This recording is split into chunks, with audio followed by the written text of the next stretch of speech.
This is a story I wrote recently. It's about something that happened over 30 years ago. Conflagration. I knew a girl who doused herself with gasoline and set herself on fire, dying in the conflagration. Sue Endicott was her name. She was overcome with whatever her life had become. I was the personnel manager in a store, and she worked there. A pretty woman, maybe 35. I called her a girl due to her fragile affect. Al David and I tried to save her as best we could. We asked her into an office, and she was troubled, and talked to her. I suggested where she could go and get help. I said her job was safe, and we cared for her and wanted her to get better. Al was a manager, a former gymnastics coach. His parents left Greece after World War II. His extended family, his grandparents, being some of the last Jews Hitler got to kill. He once told me, "I have no cousins." He wore his wedding ring on his right hand, as Greeks do. His wife taught me to dance for my wedding. Al and I were both upset when Sue killed herself, but we could not console each other. We both had punched death in the face for years and knew it didn't yield.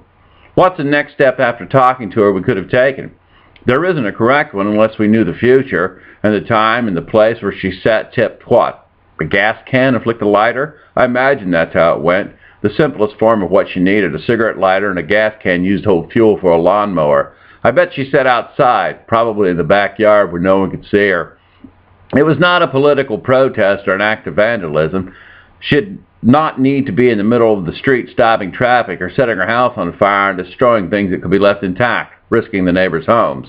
She did what women don't typically do, destroy their bodies to kill themselves. Men will put a shotgun in their mouths and blow the tops of their heads off. Women generally won't. They'll overdose on drugs or sit in a garage with their car running until they pass out and die.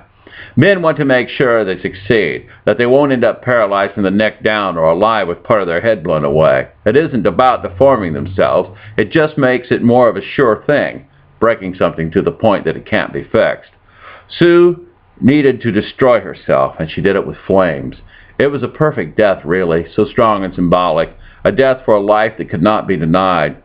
I'd not wished to have seen it, but if I was there, I would not have turned away. I would not have denied her the audience she needed. If I came after it was too late to stop her, I'd watch and respect her decision, allow it was necessary, even if I didn't agree. If I came when it was over and she had been taken away, I'd sit and look at the spot where it happened, measure out the burnt area in my mind, figure out how big of a space a burning person makes in the grass or on the sidewalk. I bet it's a lot smaller than I expected it would be, should be.